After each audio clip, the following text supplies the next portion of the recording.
Friday, and everybody's out there who was worried that Bob was going to fall off the earth, and if you guys were worried that Bob was kidnapped and they're doing sexual things to him, he is here. He is alive. Yeah, so, barely. So this is a good thing. So I appreciate all the great Instagrams, emails that I received wondering for Bob's health. They saw your show, Bob, and they were really afraid that bad things are happening. I'm like, Bob's a big boy. He's going to survive. and Bob's actually going on the big hunt this weekend in research. So that's why, guys, on Monday, the show on Monday is called, I'm going to do a little spoiler. You guys will see it in the newsletter. If you're signed up to my gypsyroad.live website, if you're not, then it's your loss. Bigfoot was investigated by the FBI. Here's what they found. And we're going to talk about Bob's investigation and we're going to read about this FBI investigation, and we're going to see if there's some relations on what they're saying and what Bob might find over the weekend. Yeah. With these guys. Yeah. Oh God. Yeah. They're like human fucking trackers, man. They're human hound dogs. I look for Aylin Wizard 369. I look forward to this greatly. Sketches here. GD Gypsy Road and friends. Hobbs is here so far, and whoever's showing up. If they're listening to this now, there's been a few complaints. Not a lot of complaints. There's been a few complaints about the topic of the show, and who's ever new or coming in watching this later or watching it live now. And let me just explain. When I have a title of a show like today's movies with the hidden meanings, most audience never got. Some people were emailing me say, "Hey, I like it when you have this other format and you did in the second half of the show." But then I'm getting a majority of emails saying, "Hey, we need you to I come to your show to hear the topic right off the bat." And let me just explain to people real quick. Yeah. The topic, we will get to the topic, but this show is usually average around 2 hours. Yeah. So saying it's around 2 hours, we like for people to start to come in, like to flow in. And then when we get a nice little amount of people, and then we go straight to the topic. I don't want to start the topic right off the show, because when people come to watch live, because of the notification bell, some people get the notification bells later than usual, and some people know that we're on, and they start coming on. So we like to get a few people on first, and then we get to the topic. So anybody who's new, that's why I just don't go straight to the topic, because a lot of people like watching us live, and they want to hear it from the beginning. So it's not like, don't get me wrong, we're not going to like say the topic like the news channel does, right? Like Fox News, CBS, or whatever, Fox News, CNN. Hey, breaking news. I like to relax into it. Then you watch it, right? And then we talk about the breaking news until the last 5 minutes of the show or the last 10 minutes. Okay.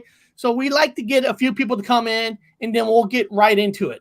Well, I like to relax into it a little bit, especially now, man. I'm hungover, so these guys don't stop drinking. Oh my God. I think I slept a few hours. I don't know. It's amazing. It's great. So are you saying that you're having a good time?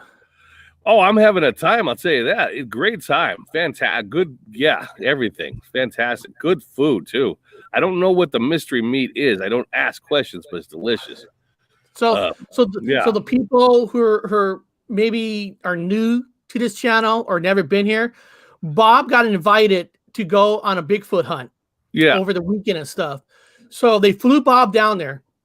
So Bob is with a pair of professional trackers, California animal trackers. They track all around the world.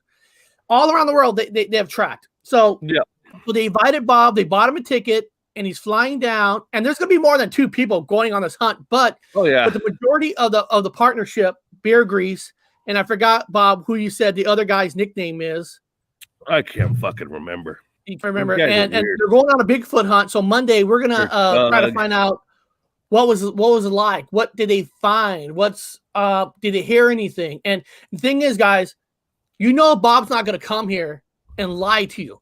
If Bob goes on the hunt and he's heard nothing, he's seen nothing, he's going to tell you because anybody would tell you, any professional investigator would tell you, out of 10,000 hours of investigating, you might only get 10 minutes or 15 minutes or whatever of the amount of days and time they go spend on. It's not like you automatically get to hear and see things. It's like it's a luck of the draw.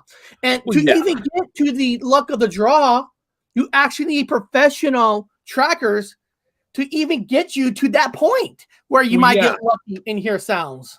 These guys are hunters anyway, so it's like they're just going to be hunting anyway. It don't matter if they catch a Sasquatch or not, but we're hopefully get one. Hopefully get one on camera. We'll see, because the forest fires, that's why they wanted me here specifically, because of the forest fires, and the visibility's better. It looks like Chucky's doll's head, like Biden's fucking hair implants, and what's his name, the other guy's hair implants. You could see through the tree lines easier, so visibility is going to be better instead of like heavy jungly. No, I hear that. Tonight I'm going to go watch Godzilla versus Kong tonight on the big screen, and so last night, to remember, I watched Kong on Skull Island, and what they did, they dropped bombs on purpose to push out Kong, right in the water. And technically, because you guys had wildfires up in certain areas, it actually pushes animals to areas where you might get lucky and have a chance. So you actually are going down there at the perfect time, because when nature starts to grow back, the animals will go back to those original areas. But right now, they're kind of pushed to the areas where you might have a chance. Yeah, that's what I'm hoping. I'm hoping to see something, with these guys. It's guaranteed. If there is one there, these guys can find it. My God, they're fucking insane. Yeah, so it's gonna be great. Keeping me liquid up. That's good. I'm drinking right now. I see Texas Danny's here. Awesome. Texas Danny. I see Roman Konopka, and Texas Danny actually sent me a text he actually rewatched the movie The Thing. Yeah. And said that by rewatching it, because when he first saw it, the movie was kind of gross, so he never got to finish it. But because, we talk about it and all that kind of stuff, he actually rewatched it and saw that, wow, this movie is like a masterpiece. What movie is this again? The Thing. John Carpenter. Yeah, it is. Gypsy Road. I saw Godzilla versus Kong yesterday. I enjoyed it. Yeah, you know what? Hobbs? It's on HBO Max. And I have HBO Max. And trust me, I've been tempting to cheat and watch it, but no, I got to see Kong on the big screen. And Bob, I want to ask you a question. What? Hazel Fever did a show last night, and he asked me a favor. And you might not know the answer, and nobody might know the exact answer. Kong, the new movie Godzilla and Kong. Yeah. Do you remember what the title is for that movie, or did you just not see it enough to recognize the title? King Kong? What's that? King Kong? Yeah. What's the title of that movie? Of King Kong, the one that's out right now. Oh. Fuck, I don't know the new one. I know the original black and white King Kong. Well, he asked me, and I said, Kong versus Godzilla. Yeah, and it's called Godzilla versus Kong, but he says that he remembers it being called Godzilla versus King Kong, and now the King's not there, and I can't sit there and. Well, I just said King Kong. Yeah, so it's called Godzilla versus Kong. And I don't remember it being called Godzilla versus King Kong. I mean, I don't know. It's King Kong. It's always been King Kong. It's not Kong. Kong. No, that's Pacific Islanders. No, it's King Kong. It's American version. It's King Kong. That's why I said King Kong. You said the Always been Toho King version Kong. was I don't know called why King Kong versus Godzilla. Okay, and that's a good point. King Kong. That's what people probably remember. You know, so right now it's called Godzilla versus Kong. No, it's King Kong. Yeah. Actually, let's do this. Let's double check. I mean, I don't want to. Let's double check here. I don't want to mislead anybody. Here, let me share the screen. Since we're talking about movies anyway, so this is technically all part of it. But this is just kind of I guess you could say. Hazel Fiber. I'm drinking Jose Cuervo for you, man. King Kong.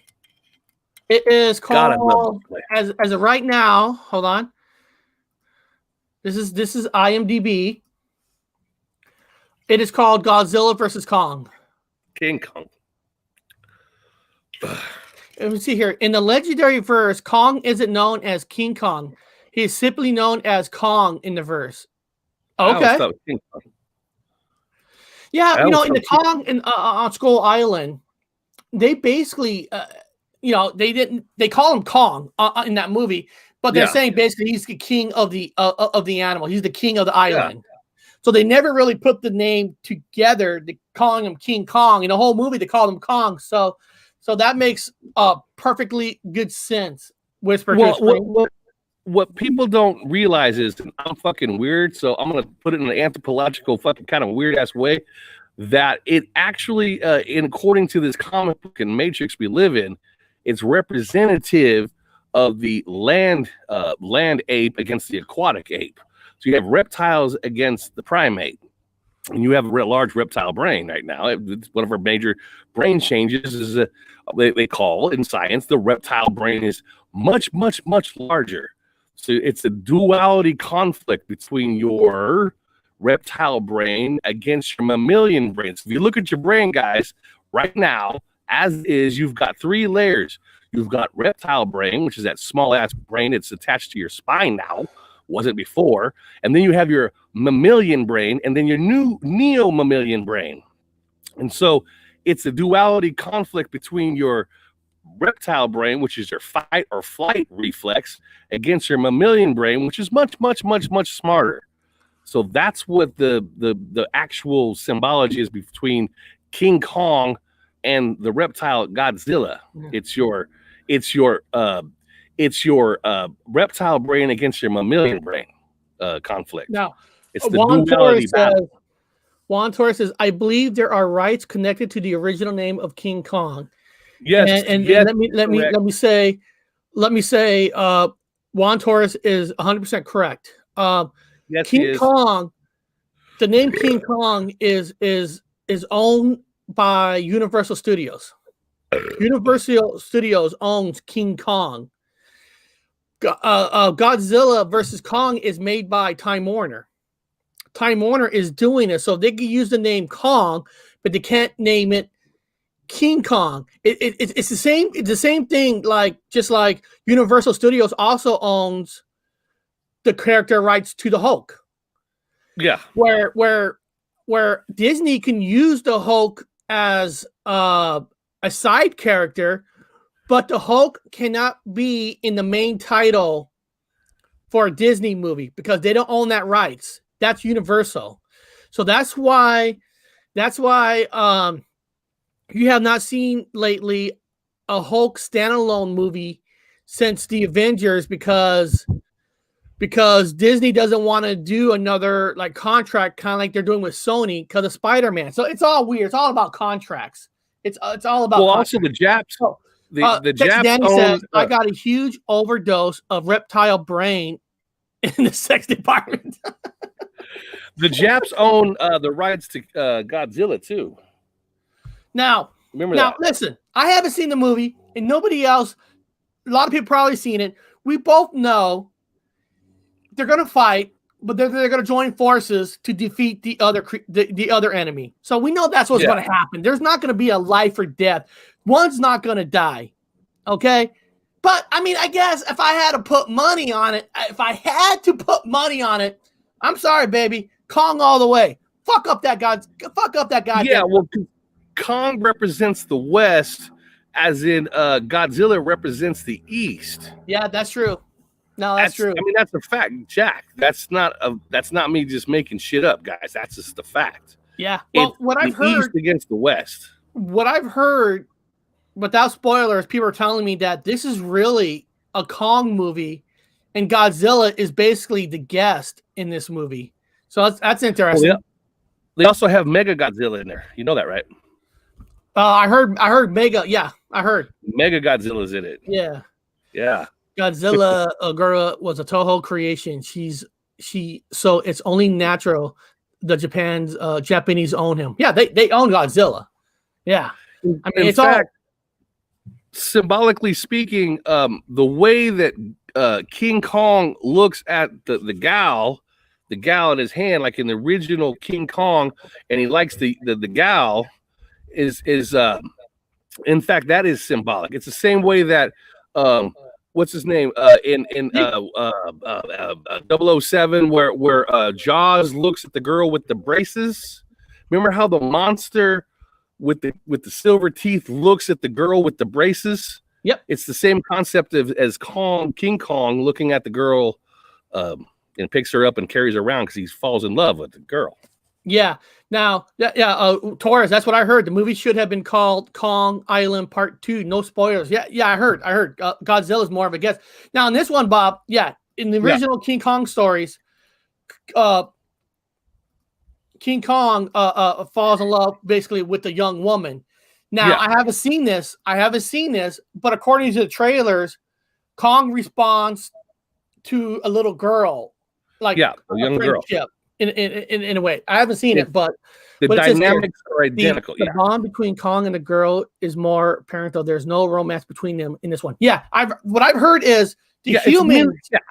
I heard the humans are limited in this movie. And that's great. Listen, I don't go and pay money, right, to see a monkey and a lizard fight and want to see humans. I don't want to see humans. Fuck the humans. I want to see an ape and a lizard.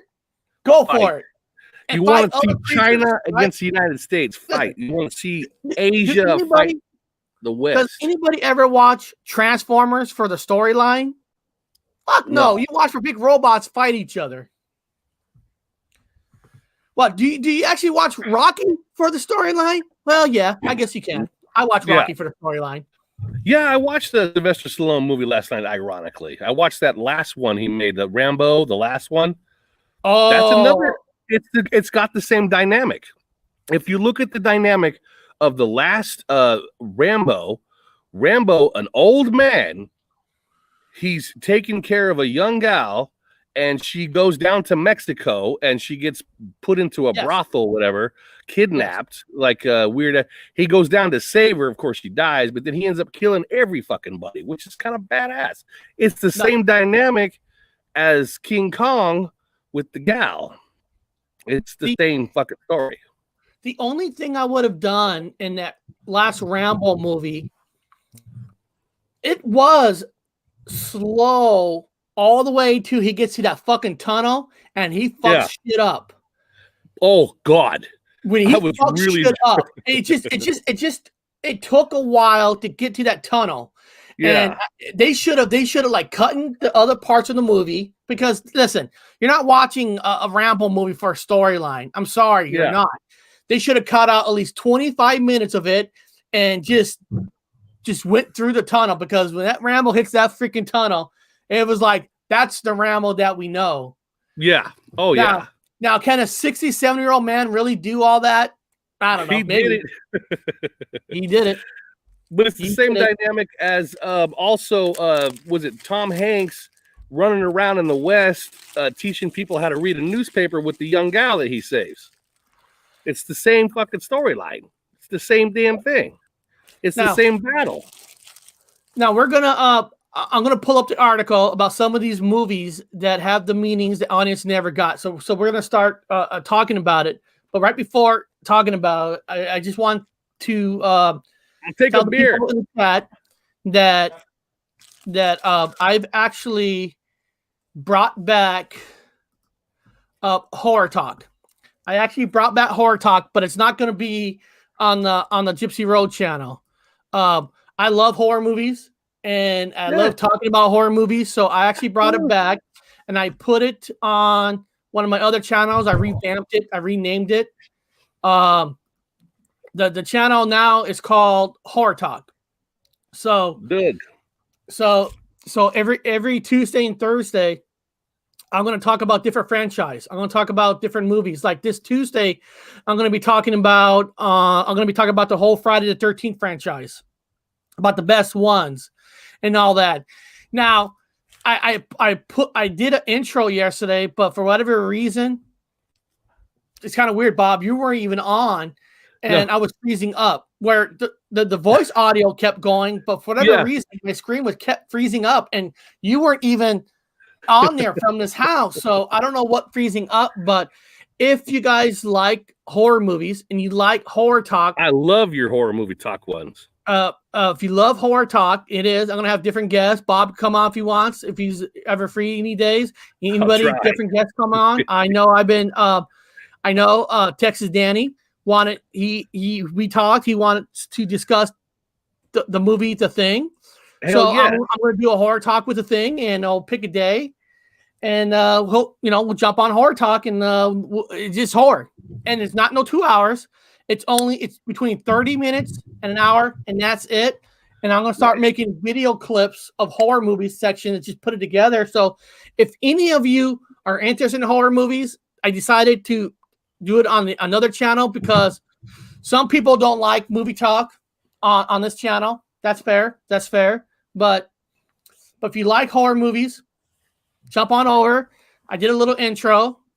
I was gonna do a whole top 10 on it, but since I kept freezing, I'm thinking, Bob, I didn't even know if people could see me because I kept freezing. Like, are people even seeing me on this? So I said, you know what, guys, I'm gonna stop with the top 5. And then I'll do another top 5 later.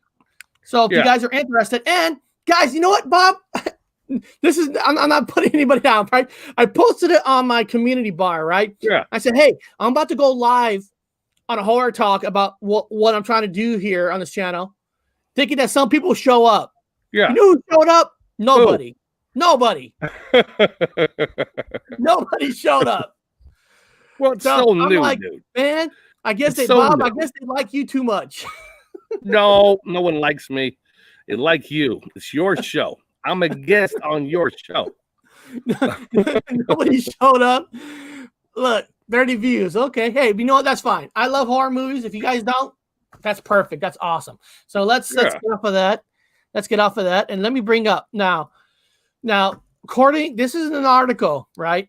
These are an article that according to certain movies that there were a hidden meaning that most people did not get. Now, I can't tell you, Bob, if what we're going to see that's on this email or on this webpage that people didn't get. People might have got every single one of these, but I thought it'd be fun because maybe there's a couple of you who didn't, and we could just talk about the movie itself. Like, are there any effects in this movie? Were there anything that we're missing?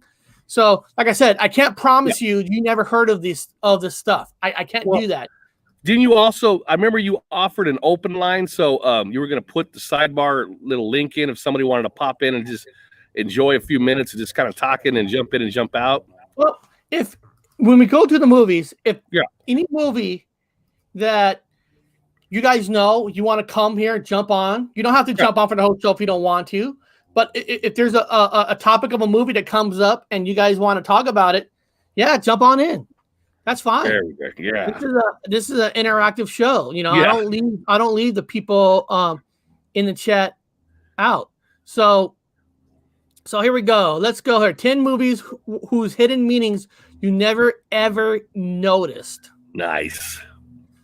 Okay, the movie Inception is a metaphor for creating a movie. Wow. Every movie of the group has their own specific role that corresponds to that of the member of a film crew. Tom Hardy is an actor who changes his appearance with ease.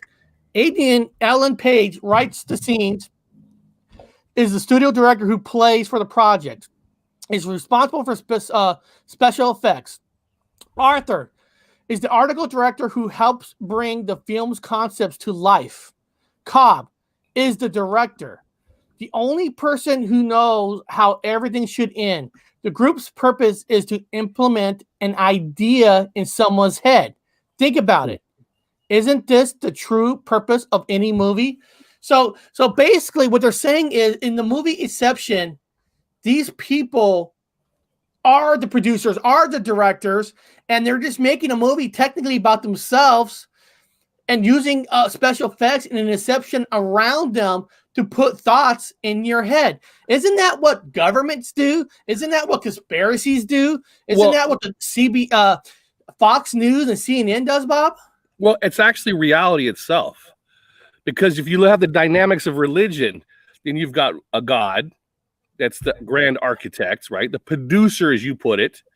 And then below the producer, you got the director, which would be in religious it would be Jesus, or it'd be Thor, or it'd be the Prophet Muhammad. It'd be the director. And then you've got the angels, which are the ones manipulating and making sure things get done in certain degrees, kind of formatting things. So you have a large dynamic of not just a whole pyramid, the pyramid idea. It's big pyramid. So you've got the producer, you know it more, you know this better than I do. The producer, the director, the assistant director, and then you've got the guys that hold the cameras. You've got the guys with the microphone. You've got the people that have the scripts, that run over the scripts and make sure it gets done a specific way, kind of way people direct time and space to make sure things go a certain direction correctly. It's the same dynamics as what you'd say religion. Also, exactly what you said, Eric. It's a movie. It's a movie set. It's the same dynamic. You're an expert at, I didn't know what a producer was. I'm like, you're like, oh, a producer's over the director. I go, okay. And so the producer takes the biggest chunk, and then it's the director. And then the structure. Yeah. It's the same thing. Yeah. I mean, producers, executive producers, it's a hard concept trying to explain because different producers have different roles where some are in charge of the finance. Someone's in charge of getting things together. Some executive producers are much higher than the director. They're the ones who put everything together. Remember, a director is technically a guy, depending on how much power he has. I'm not talking about like a Steven Spielberg or George Lucas, where they could direct the movie, but they also control everything. In most movies and TVs, directors just come in, shoot the scene, and other people are in charge. It's the same thing. How about this? NFL, right? NFL, you have a coach. Coaches the team, but the coach doesn't. He's not the general manager. He's not depending on the structure. On most teams, a general manager is the one who picks the players and does the trades, and the coach just coaches. Now, some exceptions where, like in Seattle, Pete Carroll is actually above the general manager, but in most cases, that's not how it works. So a director is just a director. He just shoots whatever he's getting written. Yeah, it's reality. It's what reality. It's like a pantheon. You have the All Father. Then you have a pantheon of other gods doing all the work to make sure that the day gets done. Like with a 24-hour day, Susie goes to the store. She picks up this at the store. This person has to interact with this person at this specific time. It has to act. The whole day of reality has to be done by a pantheon of hardworking people behind the scene. It's like bees. You've got the queen bee. You got the protector of the queen bees. You've got the scout bees. You've got the working bees. There's a whole pantheon of things that have to happen for that beehive to thrive. It's a lot of work. So to say that you just wake up every day and life just goes on, you don't know there's anything behind the scenes. It's the same thing as Inception. It's the same thing how you describe just a regular ass movie set. A lot of work to get the movie done, which is what we live now in reality, if you want to put it that way. And then you get some lucky motherfuckers. And this is what I mean. You're lucky. So say you're Christopher Nolan, right? He he did the Dark Knight Batman series, right? Yeah. Now, he did those three, and that's it. Then here comes some other DC movies that come out that he has nothing to do with, but because he did those three, he has in the contract, they'll put him in the other movies as an executive producer, and he doesn't do a damn thing. But he has written in his contract, any DC that comes after this, I get a piece of a pie. Yeah. So, but he's still valuable. He still has a job to do. He has to do it. It still adds to the magic of the movie. It's kind of like in the planes. No, last week I can't remember what day we talked about Back to the Future, and you thought that Steven Spielberg directed it, and I told you no, he didn't. He didn't direct the movie. In fact, he just presented the movie. He technically. Steven Spielberg had nothing to do with Back to the Future, which it was his company that gave the green light, let them make their movie. His name is actually on it. Steven Spielberg presents Back to the Future, but in reality, he really did nothing for that movie. That's weird. He did absolutely nothing. But he gets paid. He gets paid like he almost directed the movie. I remember him being the director. I remember in the titles. I'm wrong, guys. Don't just jump on my fucking turnip truck. But I could swear, man. I don't want to call anything. I don't like the word Mandela effect, but I don't know, man. I could have swore he was written in as the director, but I'm obviously wrong. I don't know how you guys feel, but it kind of weirds me out. I was on. The actual. I was in the chat last night for Hazel Fever and Mavis Mandela. And I wrote in the chat, said, "Hey, do you guys know that?" Because they were talking about, I can't remember exactly what they're talking about, but I remember saying, "Hey, you guys know, like Steven Spielberg never directed Poltergeist, The Goonies, and God, I can't remember the other movies." They're like, "What do you mean he didn't direct Poltergeist?" And I go, "No, he never directed Poltergeist. Poltergeist was directed by Tobe Hooper." Yeah, so I don't even know. He was just a producer on it. Yeah, I don't know that. Yeah, that throws me. Hazel Fiber will probably remember. I don't know. I can't put words in people's mouth. I just clearly remember him written in letters, in words as director of the movie. So I'm thrown off on that one. Obviously, I'm wrong. I remember scenes where Spielberg directing. Now, don't get me wrong. A Long Reach one. He could have came in and directed maybe one scene where they asked him to direct one scene. That has happened, but he did not fully direct the movie. Now there is cases.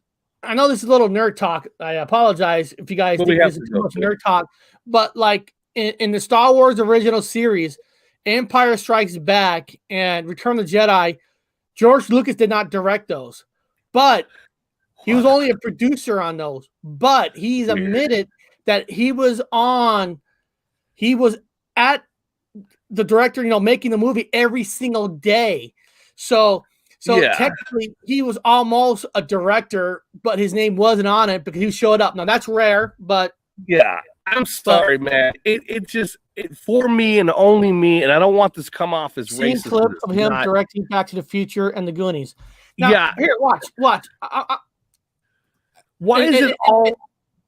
Let me. All the Jewish. I'm just saying, Eric and I are from California. We know about Hollywood. We know the structure. How is it that all the Jewish directors' movies have the most Mandela effects? And how is it that they are now all producers? When I know, again, I'm not putting down particular people, but how is it there's the one that change all the time? Let me just prove my point to people. Look. IMDb, this is the Goonies right here. Directed by Richard Donner. Richard Donner.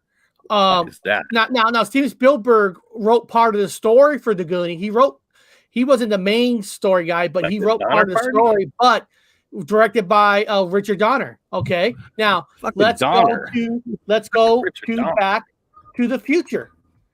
Okay. Never heard of Richard Donner in my life. Now Back to the Future. Let's go here. Directed by Robert Zemeckis. Okay. Who's Zemeckis? Donner. Who the fuck are these guys? Now, I know it was Steven Spielberg directed. Let's go to Poltergeist. Steven Spielberg. Oh, wrong one. That's hold on. Steven Spielberg, 100%. Remember that one clear as day. Tell me what it says. In 1982, Poltergeist, directed by Tobe Hooper. Now he was part of the screenplay that helped write the story, but he didn't direct this movie. Hooper, Donner, the Skansky, whatever. No, man, no.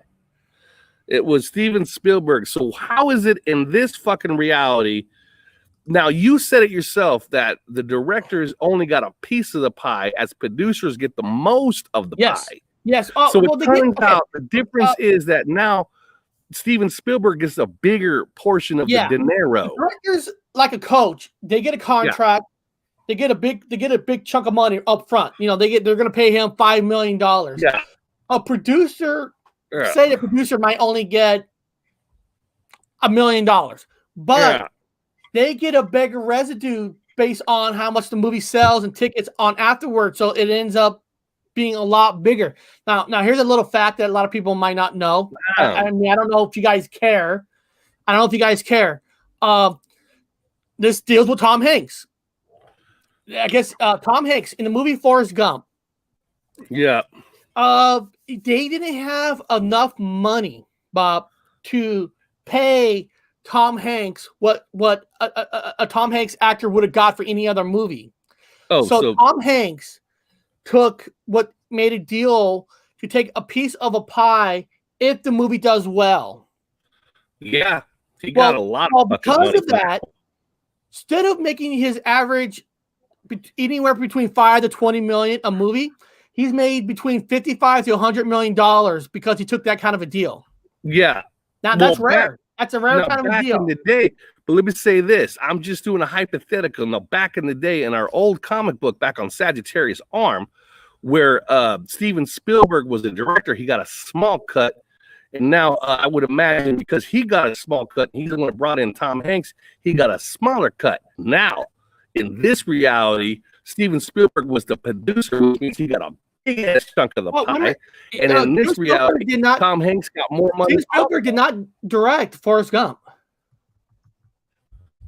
I remember him directing it. That's the thing. That's the problem. I think it was somehow in this reality. Forrest Gump these fucking guys get more money in this place. Forrest Gump directed by Robert Zemeckis, who did Back to the Future. Huh. Zemeckis did not direct Back to the Future. Steven Spielberg did. Nope. In my mind.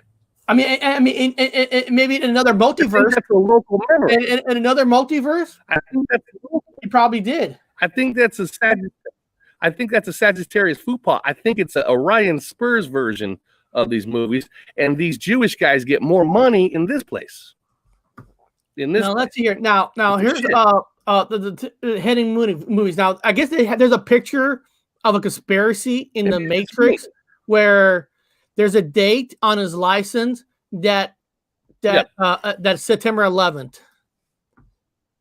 Now, I'm not going to tell you. I'm not going to tell you if that's a preview, if that wasn't done on purpose. I can't tell you that, but his license does have September 11th on it. Yeah, that was never there. Only in this reality it was there. Again, I talk about the all these 9/11s. They're just popping up. They're just here now. It kind of gives you a little hint of what you're looking at. And what I'm looking at is a bunch of corruption where these cocksuckers are now in this reality getting way more money than they did in our reality by moving up in rank. Now he was a director. Now he's a producer. He was just a regular schmuck actor. Now he's a contributor and getting a bigger piece of the pie. Oh, Tom Hanks is raking in fat cash. You know what I mean? It's just in this reality, they're getting more money. As in before, they only got a small amount. Again, just me. Now, you ready for this one? Now, this one's kind of interesting. The X-Men movies are parable for gay rights. Why? Let me read that again. Let me read that again. The X-Men movies are Everybody. terrible for gay rights. Yes. Yes, they are. Let's see here. Now let's see why. In a wider sense, the X-Men films are about general tolerance, but films in the franchise regularly include plots that can be applied to the LGBT rights movement. Absolutely. After all, the first films are about teenagers who discover their powers during puberty. When they're puberty, they're getting they're getting hard-ons, whatever. The first film has a character expressing to wish to be normal before gradually coming to accept themselves and their new abilities. Later films made the connection more explicit. X-Men First Class used catphrase, mutant and proud, and his plot centered around pharmaceutical company that has found a cure for superpower mutations. Wow. There's even a don't ask, don't tell joke. Yeah, I get it. I can see that. It's kind of like that. Yeah. So what do you let me see what else it says. The original trilogy has two notable gay actors, Sir Ian McKellen, who played Magneto, and Ellen Page, who played Kitty Pryde in X-Men: The Last Stand. X-Men was a gay man's delight because it was full of the most amazing divas, McMillan said. It is a presentation of the annual Governor's Ball Music Festival. The legendary actor also shared a few recollections about his now out of the closet co-star. The thing about Ellen was she spoke very quietly. McMillan said, "Now I know that the fashion in the movie today, there are far too many whispering going on in films. Ellen was speaking very quietly for the benefit of the camera. I thought this girl's nervously. If she was a bit more confident, she'd be speaking a bit louder, maybe. I don't know." So basically, now the movie was also directed by Bryan Singer, who is a gay man, which there's nothing wrong with it. Now saying that, now Bryan Singer did get in trouble and he did get fired because I don't want to. This channel is not about underage stuff, but he was caught about underage stuff. But he was doing a King Kong. So basically, X-Men are part for gay rights, which is cool. You know what? I mean, I read that, right? I never took the two together. I never thought about a young kid coming of age. Yeah. So become a fact. Yeah, I get it. They're all fucking queers. You know, it's okay in this place because if you went to anthropology and had fucking university studies back on Sagittarius arm, you would have taken human sexuality, and then you would know that a woman has a much larger rectum than a man because things didn't work that way in our timeline. However, both males and females have the same size rectums, if not larger, in this place. So it's just common for me to see the FUBAR movies. Everybody's queer. They can queer here. It's like they can get away with it. They're queer here. They got big ass rectums. I'm just saying, as an anthropologist and somebody's looking at the differences in anatomy in Orion's cock and compared to Sagittarius arm, they've got males have large rectums as equals to females, so they're taking it.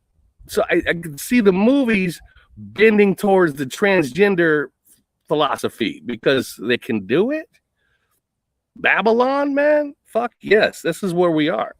Yeah. This is what the X-Men is to me. I'm like, oh, they're a bunch of queers. Okay, here we go. Now we have a dead gay brother we love very much, so we're not putting it down. I'm only telling you anthropologically what I'm seeing in all reality. So a lot of you guys are having a hard time with it because you're from Sagittarius arm's memory, but over here it's dominant. It's like gay is a common it's a common thing. It was uncommon in our time. It was just uncommon. It wasn't, I didn't put anybody down for it, but now it's just common. It's in your face with it. It's like, oh, you're pooper. Oh, great. Now, here's this other one that's supposed to have a hidden message. The Dark Knight is about the War on Terror, which that does War that. on Terror. I mean, anybody watched the movie knows it's about terror, but more accurately, it's about the action that George W. Bush administration took to fight terrorism in the wake of 9/11. The War on Terror. That's pretty heavy subject to tackle when you are pushing this, dressed up like a bat. When you're director Christopher Nolan, you do what you want. A number of academic papers have been made the case that The Dark Knight is about the limits of vigilantism and authoritarianism when faced with the terrorist. And Heath Ledger, Joker, certainly qualifies as a terrorist since he's running around burning money, blowing up buildings, and generally doing everything he can to make people feel unsafe.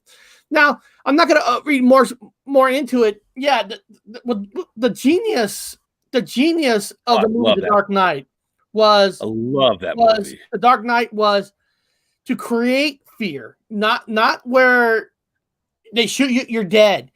Wanted to create fear, make everybody afraid to walk outside their door, to even want to live life. I mean, he's trying to create fear and turn good people into bad people. I mean, that's what they did in this movie so geniusly, where you could take the best great man on this planet and you're going to break him to the point where the man who Harvey Dent, who will put people behind bars for killing, make him the killer. And they did it so brilliantly in this movie. And I don't care what anybody says. I don't care anybody in the chat. I don't care if you're a Marvel fan. I don't care if you're a Sony fan, DC fan. The Dark Knight movie overall is probably the best. I loved it. The best superhero movie you could ever make, because they created where they made fear, that there's nothing to fear but the fear itself. Yeah. In this movie, the Joker created fear without even pulling a trigger on you. Yeah, he also demonstrated what I always tell people is that there are no gold-backed dollars. Dollars are just made. There's no reason why the economy should be thriving at the moment with all the pandemic going on.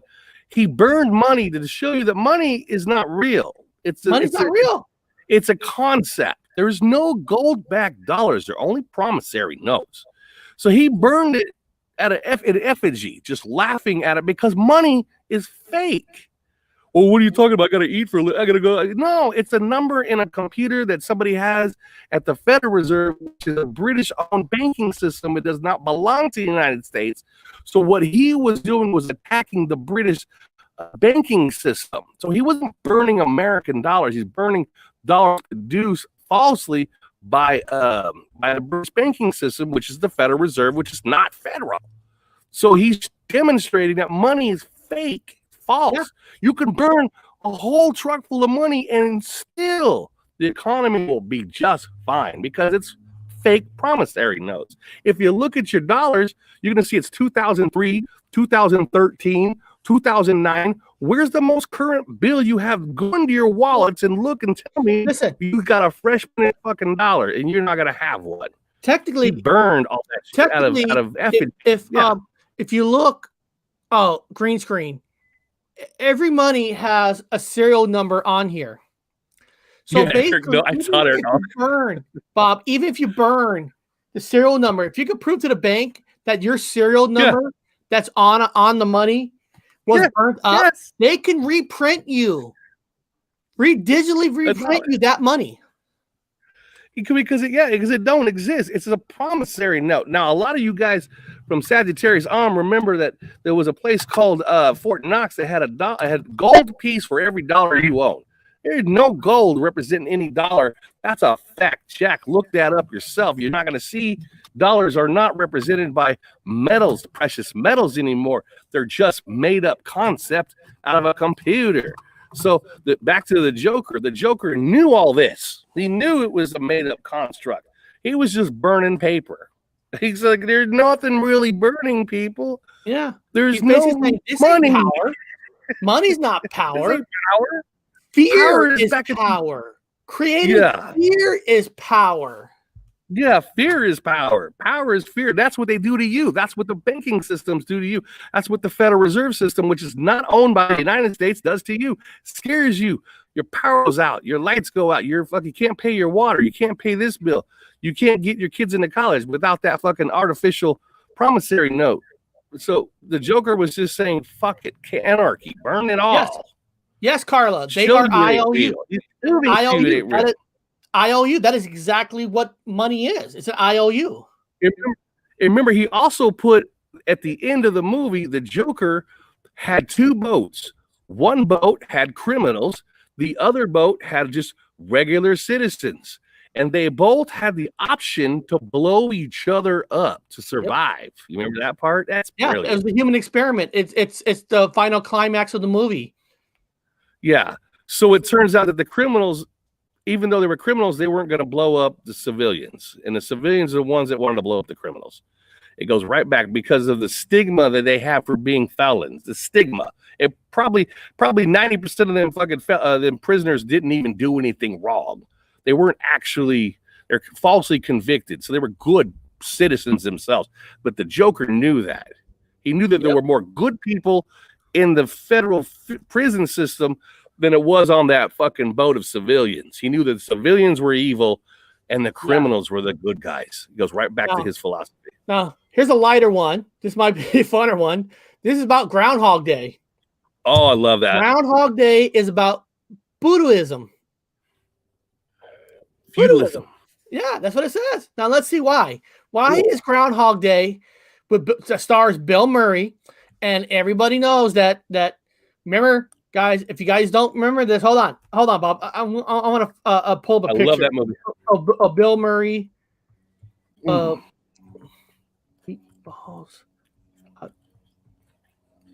Hot dog contest. Oh, man. Hold on a second. Now, you guys know a long time ago, I showed that a little Mandela effect that was in the movie Meatballs, because anybody who watched the movie Meatballs know that Bill Murray wore a Hawaii sweater through the whole movie, a Hawaii shirt. But in one scene, in the middle of the summer, in the middle of the day, in a hot dog scene, he was not wearing a Hawaii shirt. Great the shirt that he was wearing was a red sweater with the number 13 on it. Now, what the fuck? This is not a Mandela Effect show. This is not a Mandela Effect show. It is not. But he wore these shirts, these clothes, these type of stuff through the whole movie. But for some reason, in the middle of the summer, where these people are all wearing T-shirts, he's actually wearing a sweater that had a number 13 on it. Now, I'm just saying. You could just sit here and say, Eric, you're off your rocker. I could be off my rocker. But why is he wearing a sweater with a number 13 on it? Now, let's talk about that meaning. He never had that, man. He's a crazy guy in the whole movie. In one scene, Bob. Yeah. He was wearing a red sweater with a number 13 on it. Yep. Never. I'm just saying. Ever had a fucking T-shirt with a 13 on it. Why would they just pick that one scene to put it in? It's no. And ironically, the kid that he's wearing the shirt with is eating hot dogs, like eating as many hot dogs as he can. He's wearing a 13 shirt, rubbing his back. Like, you can do it. Do it, stomach. Yeah. You can do it. Now, let's see what it says here about him in Groundhog Day. In Groundhog Day, Bill Murray plays Phil Connors, a cynical weatherman who finds himself living through a time loop of a single day. You know, during the groundhog holiday, whatever. You know, it's not really a holiday, but over the course of hundreds of loops, he learns the importance of living in the moment and helping other people. Yeah. It's a profound message, and it's basically a crash course on Buddhism. My mother-in-law lived for 35 years in a Zen Buddhist meditation center. Director Ramis told NPR. So the director Harold Ramis You guys probably seen him. He also starred with Bill Murray in Ghostbusters, and in Stripes. He's actually a director. He's also Jewish. I called her right away on the weekend, and she said they saw it, the abbots and the senior monks. She said they loved it. They thought it expressed fundamental Buddhist concept. Later, Ramis said that the point of the movie was fundamentally Buddhist. Even if you didn't especially write it in with the religious purpose in mind, serenity is an illusion. But if anybody is possible and can do anything, that there's a limitless capacity to do good, Ramis explained to director Judd Apatow in a piece published at Lions Roar what the Groundhog Day is about. Is Groundhog's Day, Bill destroys all meaning for himself. Buddhism says our self doesn't even exist. The self is convenient illusion that gives us ego. Yes. Now, sadly, ego plays a significant role in Groundhog Day production as Murray and Ramis spared over the film's approach. Murray wanted to make a serious philosophical film, which Ramis wanted to make more lighthearted comedy. While the two had worked together regularly prior to Groundhog Day, they stopped. Actually, I told this story. They actually stopped speaking to each other for 21 years. I remember that. Yeah.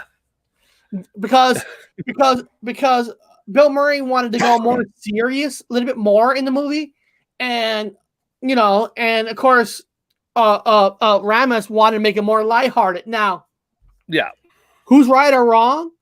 Well, it's probably the studio that told Ramis, listen, we're giving you the money to make this movie. We need it to be a little bit more lighthearted so people can watch it and enjoy it more, where more serious movies don't do as well as lighthearted. But they didn't be for 21 years. But when Ramis was on his deathbed, dying of cancer, Bill Murray, the great Bill Murray, did not know where Harold Ramis lived. So Bill Murray went to the town, went to the police station, and said, I need to find my friend Harold Ramis. And they escorted him to his house so Bill Murray could talk to his friend before he died. You want to talk about Buddhism? That's it. Well, what it is if those of you guys that have the effect like I do, the Mandela, or whatever you want to call it, you'll know that Buddha now has blue eyes and all the everything is blue-eyed Buddha. So Buddha is a little fat guy that never used to smile, but now he smiles like he's laughing, and he's a chubby guy, but with bright blue eyes. So it also goes back to Yeshua, because fucking Jesus or Joshua is now listed in the Bible changes as a glutton and a drunkard. He's a drunkard or a wine bibber or a drunkard. It's now in the Bible. So Buddha and Jesus both have blue eyes, and Jesus is now a fat ass glutton, just like old Buddha. Yep. The show kind of overlaps, and then they both have the same philosophy, exact same philosophy in the movie. So again, it goes back to Buddhism, which also goes the same description now in this timeline is for Yeshuis. In the Bible, it's changed. This is what makes Carlo so great. In Groundhog Day, his name is Phil, like the groundhog, who uses the shadow to predict the weather, indicating he is there to do spiritual shadow work. Yeah. I agree with that. I exactly agree with that. 100%. Because that's what he did in the movie. So that's why she's saying that. It's not even an hypothesis. It's actually a fact. If you look at the movie, that's exactly what he did. Oh, what is this? Carl Webster wrote 911 shows on the road before he gets into town in Groundhog Day. No, it doesn't. I didn't know this. Hold on. I didn't know this. Is that real? This is new for me. Is that real? No way. Hold on. No way. I'm not saying no way as in like you're wrong. I'm just saying no way as in no fucking way. Wow. Let's see. Hold on. I'm looking up to see if there's images I'm looking at images. Groundhog Day shows on the road before he gets into town. That's Really? gonna be cool. 91 shows a road before he gets into town. I'm trying to see if there's a picture of that. I don't think I'll be able to find that picture. I might have to rewatch that movie to see that sign. If somebody could find that and post it, that'd be cool. Yeah. That's cool. Yeah, I'm looking up images, and of course, I mean, that's a That's a cool. good one. I mean, she says it's real. I watched that movie so many times. It's always on some kind of a channel, and I just don't. Wow. Old 911 just keeps popping its fucking head up, don't it? Popped up in all of the McFly movies, whatever, with whatever time travel movie. I mean, I know the clock always goes back to 6 o'clock when he wakes up. I don't know if that has a meaning. 6 o'clock. It's the 3 threes. It's the divinity of 3. It's the 3 threes. So 9 is actually 3 plus 3 plus 3. 1 goes to 0 if you're doing your Pythagorean shit. So you have 3 3 3. 3 threes. 6 6 6. A lot of 3s in that one. Divinity of 3s. Depends on what timeline we're talking about. The divinities of the prime of 3. Yeah, I'm typing in article. I'm just gonna have to rewatch the movie because I was thinking I would have thought that some conspiracy person would hold on. Groundhog Day, YouTube, minute vintage, holds not called 911, the road conditions. Hold on a second. Doug's here. Hold on. Doug, stop staring at me behind the tree, dude. You can come out anytime you want and say hi. Oh, I can't. I'm not gonna bite. You just be quiet. Don't want to hear your stuff. Just be quiet. I'm not gonna be quiet. I'm live, dude. Talking crazy shit anyway. Are you cooking beans, man? Why are you? Somebody's cooking beans. I'm hungry. I'm eating fucking old pizza. I don't know if you serve any beans. Talking that crazy shit. One of the Sasquatch hunters just come up the river bed. You guys find anything? You guys see anything? I don't know. Maybe. Cool. I'm assuming you don't like me very much. I'm gonna have to watch it later to figure it out. To see that. Come here and talk to him. You always stand at a distance. I won't bite, man. I'm regular. Now, I'm not gay. You're fine. Now here's I'm gonna skip to number 4. It says The Shining might be about the fate of indigenous peoples. The Shining. What? Stanley Kubrick, The Shining is regularly listed as one of the greatest horror movies ever made, based on the book of the same name by Stephen King. It's full of hauntings, imagery, and a surprising number of references to Native Americans. Kubrick rarely committed on the symbolism in his work, but the director was a notorious perfectionist who carefully controlled every aspect of every scene. The book version of The Shining didn't contain reference to indigenous people. That was entirely the director's choice. Okay. Well, we said that directors could put whatever their flavor in a movie. Yeah. For example, like I always get that fight battle with people about documentaries. When people are challenging me, hey, your stuff that you do with your brother is not a documentary, and I'm like, what the fuck? You think what? You think a movie that calls itself a documentary is all about truth? It's whatever the director thinks is the truth, and he puts in the movie. They can manipulate whatever truth that there is. So a director can influence anybody who's watching their stuff to believe what they think is true. So I'm like, don't tell me if Bob and I shit can't be a documentary. We see the truth and we're putting it in our eyes. Just the same thing as a documentary movie is. Wait, how's it go? All work, no play makes Johnny a dull boy? Wait, all work, no play makes Johnny a what? Well, it says here, Bob, the scenes in the storeroom prominently feature cans of Comelette baking powder, carefully positioning the show off their ingenious mascot. Now, the hotel's Adobe. carpeting All also works like seems place. to be heavily influenced by indigenous art. And at one point, a character remarks that the Overlook was built on a Native American burial ground. The line I of remember that. dialogue seems to confirm the source of the supernatural horror, but it's not in the book. All work, no play. It makes Johnny a dull boy.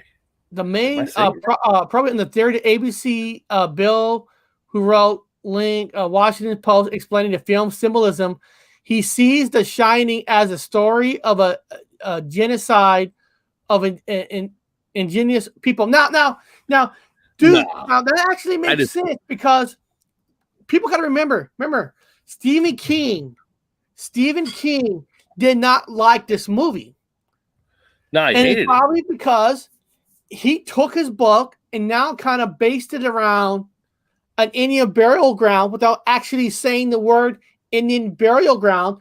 That's why he made the carpet look like an Indian kind of a carpet and certain scenes in the movie. No, I'm gonna have to disagree with that. I know that he was the director. What's the name of the director again? It's Stanley Kubrick. Okay, which also made 2010, which also is supposedly, according to the mythos, the actual director of the moon landings.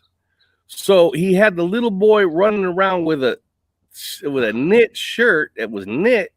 It had Apollo 11. I think it was Apollo 11 on his shirt. So he's running around with these Apollo 11 shirts, which is why would the guy that's supposed to be the one who did the fake moon landing filming now has a kid running around with a knit shirt with the Apollo on it? Makes me fucking wonder why people were like, what is he trying to tell people? Was he dropping a hint that he was in fact the guy that directed the false moon landings? Because we all know that fucking beer can, and I know from working at the Museum of Flight, cannot go to the vacuum of space and be crushed. So there's the other conspiracy. I think it's the conspiracy that he was trying to drop a fucking dime on NASA, saying that he in fact was the director for the moon landings. And he kept putting it in all the scenes, like little hints of the moon landing false in the fucking scene. I'm just saying. Yeah. Again, people, it's only a theory. It's to throw away. Carla wrote, I don't get it about the indigenous people. All horror films around this time were based on Indian burial ground. Yeah. And actually, I actually brought this up yesterday on my horror talk because on that list was Poltergeist. Yeah. And I was complaining how I hated Poltergeist 2 because in the Poltergeist first movie, the ghost spirits was based on houses being built over a regular graveyard. And what they did is they moved the headstones, but they never moved the bodies. Eric, look up the kid from The Shining and see if he's wearing the Apollo shirt. You see what I'm saying? No, I'll look it up right now. But now in the second movie, Bob, in Poltergeist 2, they say the place was haunted because deep in the ground was a tunnel or was a hole where a creature apparently brung a lot of Indian people down and they committed suicide. And I said, and of course I called bullshit. And the only reason I called bullshit was because listen, when you have a burial grounds, right? Yeah. When you put a body in the ground, you're digging a fucking big ass hole to put a coffin. So you're telling me they put coffins all over this graveyard. Yeah. And not one time they hit a big hole in the ground where a bunch of religious Indian freaks committed suicide. I'm like, dude, Bob, they don't dig it like a little small hole and put a coffin in it. Yeah, they go really deep in the ground. So out of nowhere in this graveyard, they fucking found a Indian burial ground. Give me a fucking bullshit. Yeah, I don't believe in ghosts. I've done ghost hunting. I believe that they're fucking jinn that assume the identity of the person that's died. So what it's telling me is that there are actual earth spirits or demons or jinn living in a parallel plane that are coming to manifest. They're manifesting into humans. They're manifesting in energy around the house or causing all the things to happen. It's but find that kid with the Apollo shirt. I'm probably gonna get arrested. To find the kid, I wrote I wrote the Shiny movie with the little boy. Somebody's probably tracking like, why is this guy looking at? Yeah, be careful with that. The actor. But he should be, if you find one, he'll have an Apollo shirt on. Right there. I think it's Apollo 11. Apollo USA. There it is. Yeah. Is it Apollo 11 or does it say Apollo USA? It says Apollo 11 USA. Aha. Which represents the Twin Towers, by the way, guys. The 11, Apollo 11, Twin Towers. Yeah. So anyway, yeah, there's your Apollo 11. Why would the director have a shirt? Now, it's not just a shirt you bought. They made that shirt. That shirt was knitted. It's a knitted shirt in my time. It was a knitted shirt, which means somebody had to put labor into making this shirt for this fucking part for this kid. Why? Why would Kubrick have him wear that shirt? He could wear any shirt, kid. He's a kid. He can wear fucking Scooby-Doo. He can wear. Why the Apollo shirt? Why? What was Kubrick trying to say in these scenes, guys? What was special about Apollo 11? Apollo 11. What was special about Apollo 11? Let's see. There we go. Let's go for it. Apollo 11 was the first manned mission to land on the moon. Duh. The first steps by humans on another planetary body was taken by Neil Armstrong, of course, July 20, 1969. Fuck, I should have remembered Apollo 11 was that. Yeah. I feel stupid. But I want labor being done so people that can do it at home themselves. You don't just hand them a bike, you teach them how to ride a bike. 11 and 3 stars 13. So Apollo 11 with the two lines. Okay, you can tell it was handmade. Yeah, you can tell that's handmade. Yeah, that's knitted. Why would you have a shirt? Now, there's the key, guys. If you're a gumshoe, you're somebody debunking a shirt was handmade. Okay, you could the person who supplied the clothing for the movie can go out and buy a fucking t-shirt. Okay, you could buy a secondhand store. You can get this is a handmade shirt, so that tells you there was labor. There was labor involved in making this shirt for him. Oh no, we got the answer right here. The room number the boy walked to was supposedly the warehouse number used to film the landing. Okay. It could go, because the whole to me, it was like, oh, Kubrick, you're giving us the answers about about the moon landing. Maybe, again, conspiracies, guys, dime a dozen now. It's up to you if you want to believe shit like this. But there's the shirt. It's out of context to the movie. When you're in archaeology and you want to shut down a work site, you got to find 3 separate artifacts. They got to be in separate locations and identical, or not identical, but they have to be completely separate, specifically different. Out of context artifacts will shut down. That to me is an out of context shirt. Makes no sense for the movie. Why? No. It don't make no sense. It's an artifact. It's telling you something. Again, you guys use your own discernment. I don't care if anybody says, don't listen to people who say don't do your own research. Yeah, I tell you to do your own research. I don't give a fuck who says that. Since we got hold on a second. Let me do one more thing. I wanna give me a second. I'm gonna pull something up real quick. Since we got we got the max. He's saying don't listen to people who tell you to do your own work and convince yourself and do your own thing. That's bullshit. Do your own research. Look at this. Since we got max people here now, everybody, if you actually enjoy the content, you have fun with us, you like that we're trying to build a community, a good, fun community. One of the things that we do here is I'm trying to build a better community through websites, through Reddits and stuff. And just real quick, guys, there is a website that I have created called Gypsy Road Entertainment News that I try to bust my ass, and I know send you did newsletters out every weekend about what's upcoming shows, some other stories. So to get this newsletter, you have to subscribe to the website, and it's free. I don't charge. There's no money here. I don't make any money doing this, people. And every day I am busting my ass trying to get the look to look better, and I'm really am. If you don't think I am, hard. Like I try to make it more fulfilling. Okay, more pictures, better stuff of certain things, and I'm doing everything I can trying to make it better for all of you. I have Bigfoot information, UFOs information, Paranormal USA, United Kingdom, Canada, Paranormal Friends. I have a Mandela Effect section where I'm trying to make it look better. I got the articles about where it came from, and then of course if you scroll down on the Mandela Effect, you got a lot of good friends that I put up here with links to their websites about certain Mandela effects if you're into that thing.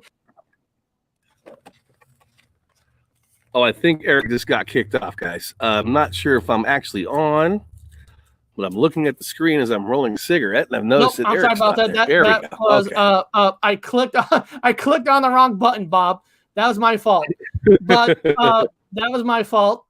And then I have a movie section that, if you're a horror fan, I have Welcome to Matrix Home Cinema. Of all the movies that I go watch, I put a little thing on here. I have a Horror Talk movie review. Now, what I'm going to do is every show that I do on Horror Talk, I'm going to be putting it here where you can watch Horror Talk about the movie, about some information about the movie. So I'm constantly trying to make this better. And also, I know a lot of people hate Reddit because Reddit seems like to kick out a lot of people. That's why I decided on Reddit to create my own thing on here called Gypsy Road on there on Reddit. So, and I put, now Reddit is designed where any one of you can post pictures, like a Facebook, post videos, and I try to post a variety of everything. Look at this. Ask Alexa to tell me a Star Trek show. I actually love the Reddit page. Dead Talk Live. I have Paranormal. I have Texas Danny on here. Look, Texas Danny's right here on my Reddit.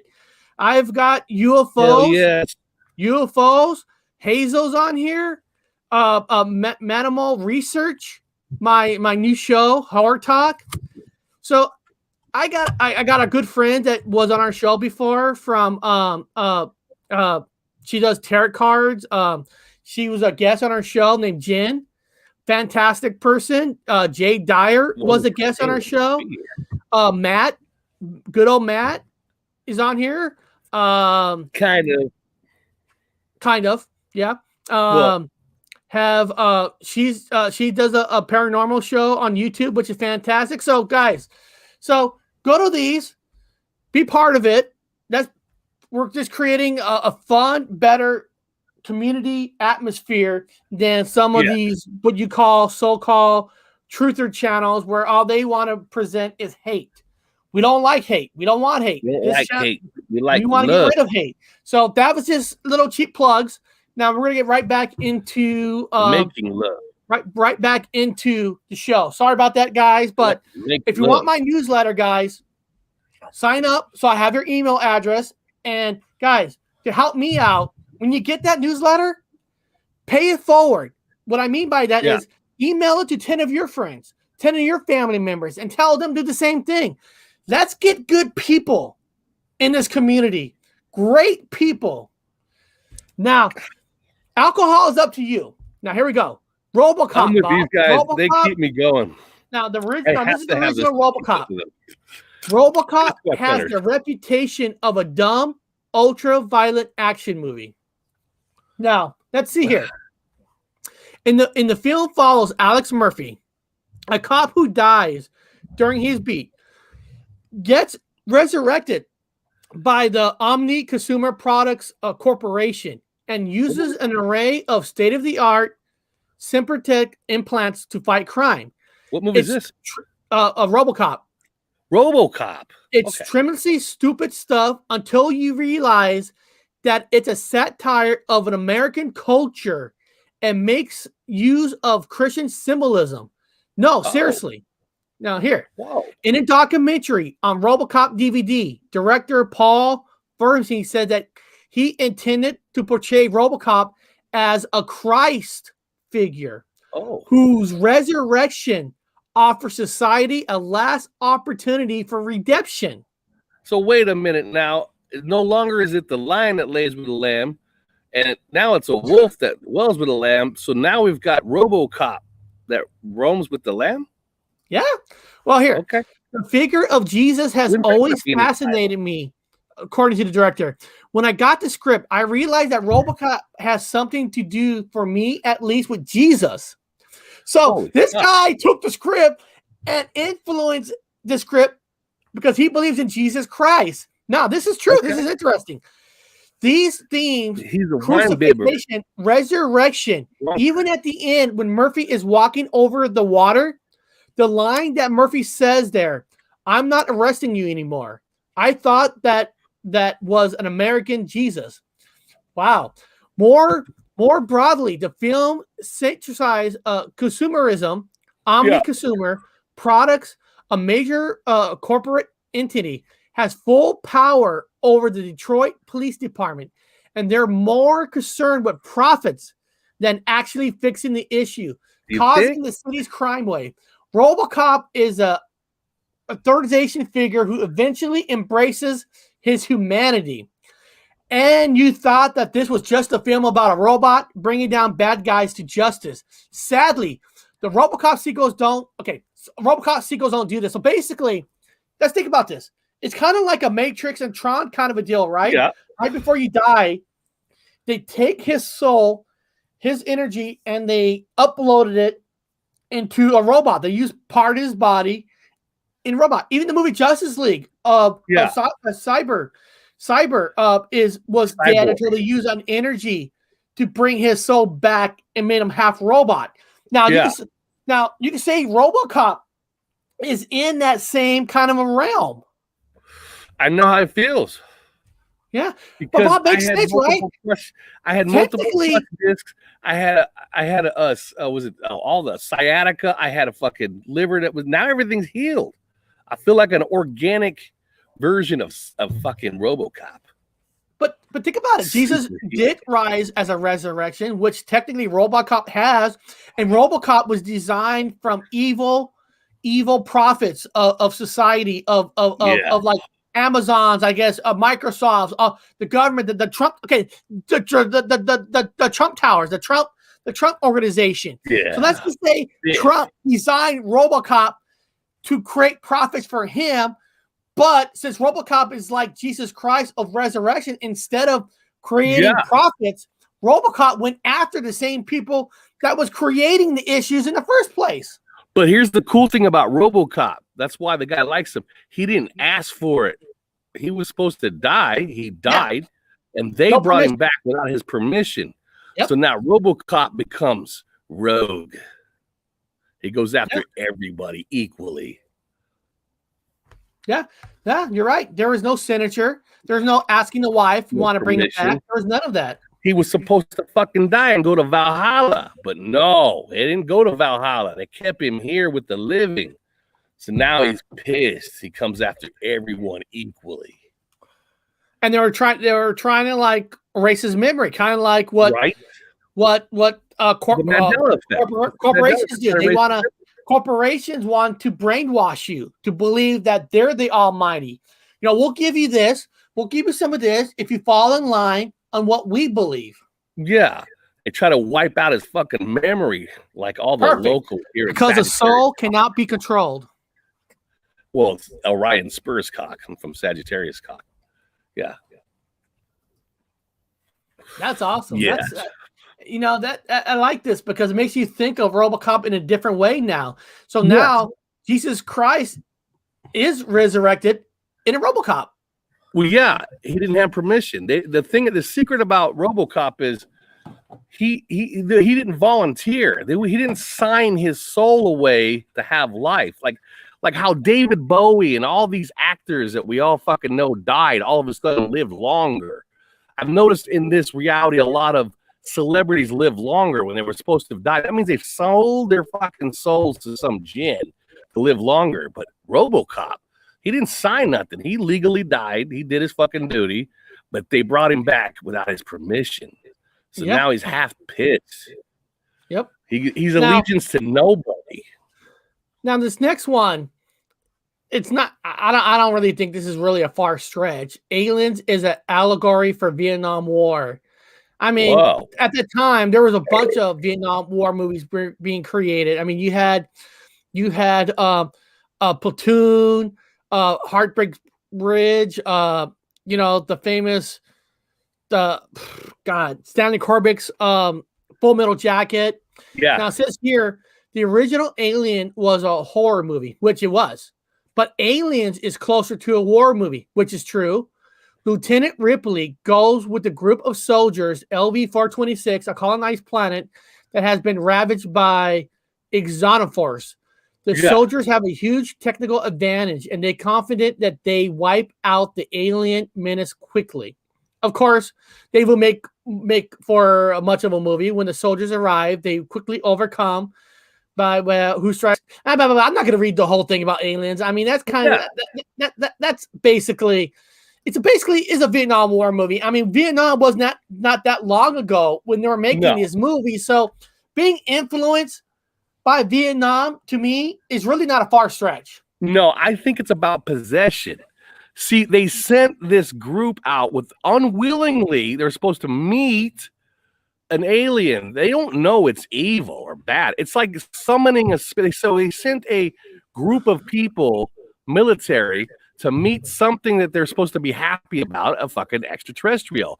But it turns out that they had met a demon. So the government sent them to meet a demon. They knew it. They already knew it. There's a was it a cyborg? Wasn't there like a clone? Not a clone human. He was what do they call that? Not a cyborg. He was a human replicant. Yeah, I know what you're talking about. He knew the whole real story. So they were sent to meet, like if you were to send a group of people to meet the devil, they didn't even know it. And so they were sent down to meet the demons, down to the underworld. They didn't even know it. They were just sent there. Only one thing knew it. Only one was a human cyborg thingy knew about it. So that to me is what happened. That's what the alien was about. To bring this beast, this evil entity back to Earth to use as a weapon. To kill all the other fucking opposing troops with. Kill the other countries or whatever the fucking opposition was at the time in the movie. But it was a secret weapon, which was in fact a demon. Yeah. Now, the next one is going to be interesting because the next one is, of course, everybody knows The Wizard of Oz. Oh, good God. What are you starting? Yeah. The Wizard of Oz is about populism. Okay, we're cheating a bit here since The Wizard of Oz is based on a book of the same name by author L. Frank Baum. And in this case, all the symbolism comes from the original work. Still, we're willing to bet that you didn't walk away from the legendary musical thinking, wow, the populist movement in the late 1800s really had decent points about fiscal policy. Here's the theory as explained by historian Henry Little in 1964. Okay, here we go. Dorothy represents the American people. Innocent and slightly naive. She follows a yellow brick road, which represents gold-backed currency. Emerald City, which is green, represents fiat money. Currency that isn't backed by anything of substance. That's why the titular wizard is a little man hiding behind a curtain. He seems powerful, but he's ultimately much less powerful than he seems. The allegory goes as far as you want to take it. Some readers believe that the Tin Man represents the American worker, while With the the gun. cowardly lion is the stand-in for a contemporary politician. Tin Man. Depending on your interpretation, the Wizard of Oz is either an endorsement of populism and the gold standard of a satire of it. Both interpretation are somewhat continuous. One believes the story contains no symbolism, and the bomb intent was to entertain children, not to educate adults. Now, No, Tim has a gun.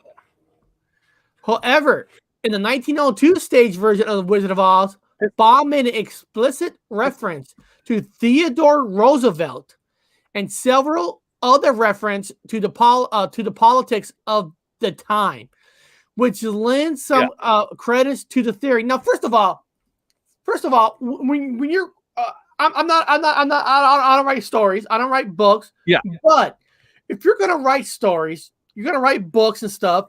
You are influenced of what goes on around you, no matter what you think. Bob, if you write a book, I'm sorry, your book is gonna have whatever's influence that are around you. So yes, even kids' books are all influenced on your surroundings. Yeah, I actually disagree with everything they said 100%. Now, Robert Wood, which is me, I think it represents flat Earth. Now, people are going to say, wait a minute, now I'm in a different camp than flat Earth. I get it. Doesn't matter which camp you're in. The movie is about flat Earth. It's about flat Earth and the life on flat Earth because they travel a distance. It's flat. It represents being picked up from what you would call a round Earth. Now, back in my time, it was round, but you're here now and it's flat, as visually as as the math puts it, and visually. Again, I'm a round Earth guy, but it's flat now. And to me, Wizard of Oz represents flat Earth and life on it. And to go find the truth at the end of it, even though I think all of this is fake, is the journey they're taking to find out things are fake, and including violence, including, again, the Tin Man has a pistol now, and there's all kinds of changes with the whole thing. Dorothy makes it to the end. She's got bows on her shoes. She never had bows. Bows represents, bow represents Sagittarius' arm. If you guys know about a bow, Sagittarius' arm is a bow. He holds a bow. And so the bows on the shoes is she's a Sagittarian, and she's now been brought to a flat surface, and she walks the flat surface at a distance. There's no water, no edge, no circles, it's flat. So she meets people along the way to convince them that, hey, this ain't real no more, Toto. She says that that weapons, but they all make it down there. And then they have the Wicked Witch. That's the demon that stops them from realizing the truth along the way. They're flying ass monkeys. Fly, my pretties. Fly. Go get them. Stop them from waking up. Do whatever you can to stop them from waking up. Now, because she's brought to a flat place. Sagittarius arm, the bows on her shoes. Now, just saying, you guys know about bows. A lot of bows showing up in everywhere. Yeah, two bows, 88. Oh, that. That means Sagittarius arm. Bow. Now, this one is 13 fascinating hidden messages in popular movies that you never noticed. Now, we actually talked about this first one where in Raiders Lost Ark, where they're looking at the Ark, there's actually a picture of R2-D2 and C-3PO. So what does that mean? Oh, shit. It just means that Raiders Lost Ark and the Star Wars movies are canon. Now in The Simpsons, right? So here's a picture of The Simpsons. Oh, shit. Let's see here. This is where it gets fun. In The Simpsons world, all characters have only 4 fingers on each hand, but God and Jesus are the only characters with 5 fingers. Did you know that, Bob? Correct. 5. Because if you go into 5, But why does every other character only have 4, but Jesus and God has 5? Well, because 4 is a prime. 4 is a compound. 4 is a compound. 2 plus 2 is 4. So if you break it down, so you have 2 plus 2, and you break down 2, it goes to 1. 1 goes to 0, so it doesn't mean anything. We could be 5 is a prime. black hole. 5 has 2 3s. It's 33. It's the Trinity twice. So it's there you go. I mean, I'm just saying with numerology, with numbers. That's why. Okay. So five is the Trinity. Yeah, it is a little interesting. The only two characters in all of Simpsons for that many years, I didn't even realize they have 4 fingers. I wasn't like watching the cartoon. How many fingers they have? But I guess now I know that Jesus the God has 5 fingers, but everybody else has 4. Okay. Yeah, that's the Trinity. But it's twice. It's part 2. It's 2 Trinity. Here's Fight Club. Starbucks. Oh, Starbucks coffee appears in most scenes of Fight Club. Oh, really? Oh, my God. Duality. Really, Bob? So it says here almost every Starbucks coffee appears in most scenes of Fight Club. Yeah. Yeah. And in the newer version, the Mandela effect version of Fight Club, they've got the new symbol on the cup. And it's Melusine. Melusine is she's the aquatic female. She's the one that becomes a dragon in mythology, Melusine. So Melusina is on the Starbucks coffee cup. Okay. Starbucks. So Melusina is a Mandela effect for a lot of people. Okay. For me, she didn't no fucking legs that come up. That's Melusina. She's a reptilian. It goes right back to the beginning when we talked about Godzilla against fucking King Kong. So you've got going back to you got the lizard brain against the hominid against the other brain, your mammalian brain. Now this next one is basically more of just an Easter egg. Stanley Kubrick's placed the number 2001 on a lower shelf on the record store as a reference to his own movie 2001: A Space Odyssey. Oh, here we go. I guess you could say that's more of an Easter egg. I mean, with his whole moon landing, 2001 Kubrick, yeah. I mean, we've already went over Kubrick. Everybody in the sidebar, he's like scratching their heads, going, "Oh my God, the fucking kid's wearing a knit Apollo 11 sweater." Now, what is it? 11 Twin Towers. Now, there we go. So, let's see what's so special about Aladdin. If you watch the cartoon carefully, you will notice that Jasmine's tiger, known as Raja, sports a pair of Mickey ears in the scene where he gets rid of Jafar's spell. Oh, isn't Aladdin made by Disney? Is that really? I don't know. Well, Aladdin is a jinn. Now, remember, a jinn is relevant now. For me, only me, guys, get off my turnip truck. Jinns are everywhere now. I mean, all these aristocrats are they're all summoning jinn. Jinn pretend to be gods. They pretend to be God, which is idols. You talk about possessing idols. It's, they're the conduits. Jinn that's an actual story. That's not just something they made up for a fucking cartoon. No, that's an actual story from the Middle East.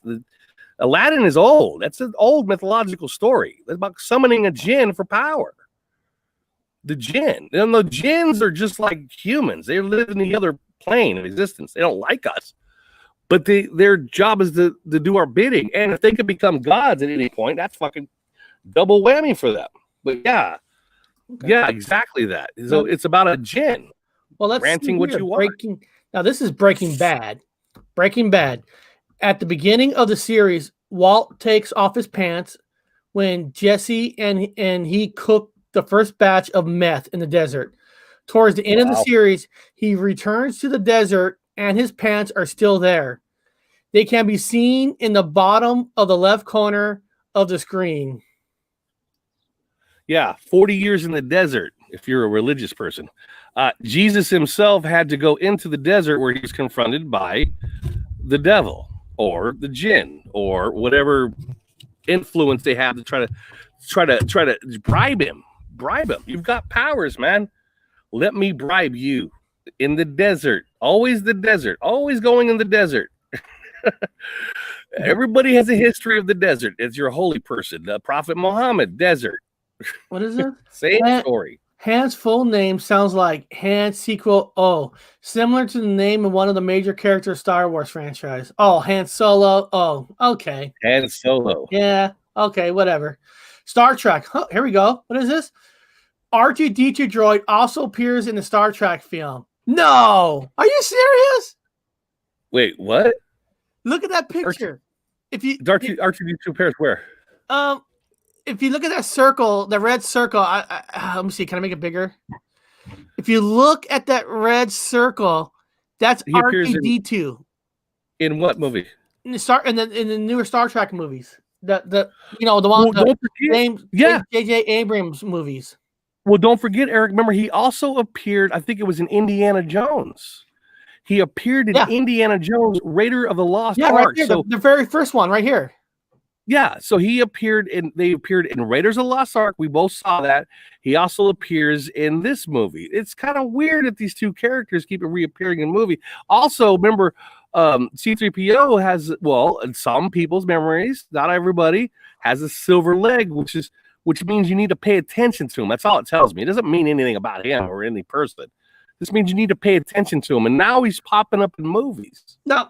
Never been in Danny asked a good question. Which one? Because he's right. That is major because JJ, after the first Star Trek movie, he got signed by Disney to do Star Wars, right? So he could have, if this was like the second Star Trek movie, which I'm trying to look at the picture, I'm trying to see, is it the first one or second one? Because if it's the second one, it could just been an Easter egg because he already had the start. He's already signed on to do Star Wars. So is this the new Star Trek? What Star Trek version is this? I'm trying to look at the picture. I can't tell if this is the remember, JJ directed 2 Star Trek movies. The one with Chris Pine.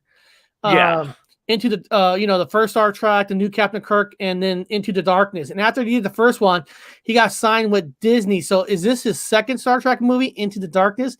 God, I got to look that up. I'm going to research that. Well, it's unusual that he would use 2 characters that people within the Mandela Effect community are saying that they've changed a lot. They keep changing. Not only are they changing, but they're showing up in movies and in little Easter eggs. Now, I'm telling you right now, dude, people would have already known this. We're bringing it up as new. We're all scratching their heads going, huh? Now, this would already been old trivia by old diehard nerds. This is new. This is a new thing. This in fact is a Mandela Effect. Look at this. In the 1982 Tron, the Tron film was released by Walt Disney Studios, which we know. This is perhaps the reason why there is a scene where in the background you can see Mickey Mouse. Really? Mickey Mouse with suspenders or without suspenders? I mean, does he have a tail or no tail? Yeah, I mean, that picture does like Mickey Mouse, I guess. That's kind of a cool little Easter egg, I guess. I can't see anything because I'm blind. But does he have a suspenders? Bob, you see the brown? The brown part. That's Mickey Mouse face. Okay. I have to look it up separately, but yeah. Okay. Yeah. I mean, why would he not? He showed up in everything. Even Mickey Mouse is a phallic. People don't know that. Well, yeah. Remember, Mickey Mouse also shows up in South Park cartoons. Yeah. Yeah. He's a little phallic guy. He represents something. People that know. People that don't know won't know. Do your own research. What's this? What's this Batman one here? If you watch carefully, you'll see the scar marking on Bane's head. These greatly resemble the mark of the League of Shadows. So this is actually a hint at the origins of the main threat in the movie. Huh. Oh, yeah, I guess Bane ironically now he had a mask. He wore a mask. Now everybody has a mask. He hides behind a mask the whole time, and now everybody has I don't know. That's a throw out there, guys. That's up to you. I don't know about that. Yeah, because Bane in the original Batman has always had more of a full mask, and this one's more of just the face kind of. Yeah, right. It's changed. The mask. People that know the mask has changed as a Mandela effect will look at it hard and go, "Hey, that mask changed." To me, it's changed a lot. It's kind of a throw, like you said, a throw on it. Resembles something you have going on now. The Easter eggs in the film, especially the animated ones. Okay. I mean, technically, Tron you could say it was created like an animated because because the way they did the special effects, the guy said the special effects they use animation for the special effects, so that does make sense. That does make sense. So here's a Matrix one. Let's see here. Matrix Reloaded. Most license plates in the Matrix refer to the Bible verse, including Trinity's and Morpheus license plate number DA203, which corresponds to Daniel 203. I have had a dream that troubles me, and I want to know what it means. Daniel 203. Well, let me type that in. Let's see what it means, Bob. Yeah, take a look at it. Well, a lot of people don't realize it is so basic. Neo means 1. Trinity means 3. Put them together, it means 13. It's that simple. Neo 1, Trinity 3, the Trinity 1, 2, 3, 13. I'm just saying together they make 13. Well, let's see. Separately, she's just Trinity, and he's just the one. But Daniel, the new international version. 3, he said to them, I have had a dream that troubles me, and I want to know what King James Version. And 3 in the King unto them, I have a dream, and my spirit was troubled to know the dream. The dream, the Matrix, man. Yeah. Well, it basically says the Matrix is basically a dream. A dream, because even when you gotta go into the Matrix, I mean, you're basically just sitting there, laying down like you're asleep with things connected to you, and you gotta kind of go into the dream state to play around in the Matrix. Yeah, your energy is released from that little bubble and put into the actual reality of life. You're running around in yourself, in your avatar self, having a fucking field day, getting your balls kicked. It still hurts, but you're in a dream within a dream. It's a dream world. Yeah. Woo! Yep. Futurama. I got to see this one. Oh, shit. Futurama. There is a scene in Futurama TV series when you can see the head of Eric Cartman, a character of another popular animated series, South Park. Really? There is Eric Cartman on the top. No. Yeah. Wow. Eric Cartman? Really? Yeah. Wow. Oh, I know this episode, because this is the episode where the Futurama guy, that guy is from the future version of the future guy that went from the past to the future, and that's even the future one. Yeah, I like the character in Futurama because he's just a schmuckatelli pizza delivery guy that gets sucked into the future, and he's not significant anyway. He's like RoboCop in a way, the same philosophy. Just a regular guy, but he's significant in the future world because they're all fucking idiots. It's like Idiocracy, the movie. It's the same concept. Now, I was stupid. Now I'm in this fucking place in Orion's cock, and I'm brilliant, man. It's kind of cool. A lot of us are now. A lot of you nerds are actually significant. It's kind of cool. Now, what is this? Pirates of the Caribbean, The Curse of the Black Pearl. How often do you pay attention to Jack Sparrow's gang? Mostly everything seems logical, but sometimes, who is this guy? He is a guest from the future, or is he just a pirate who's obsessed with modern fashion? Probably a time traveler. But there's a guy with a cowboy hat in the back. Of course he's got a cowboy hat. It was probably me. I'm a time traveler. It's on my pillow. Buy my pillow, and you guys will be time travelers. God, that was just that. I know those weren't nothing like major, but that was just fun little. No, they're fun. Stupid little Easter eggs. No, we have a great crowd. Everybody in our crowd love it. I mean, I know right now everyone in the sidebar is just like having a great time. They're going, holy shit, yeah, this is cool. I like all these little because you get to go back and relook at the cool things and say, oh shit, yeah, you can think about a different direction. You can take it. I always say the narrative they give you, stop right there. Don't listen to the narrative they give you. Stop with your own gut feeling on the narrative and change it. Or talking about the Indians haunting in The Shining. Fuck the Indians haunting in The Shining. No. Look at the shirt, the Apollo 11, and all the demon lies and stuff, because they're going into false space and doing stupid things. It's all magic, man. Everything's about magic. It's all about demon worship and jinn worship and false idols. And shit. Cool. Leap of Faith, The Illusion of Rock Bridge. Oh yeah, yeah.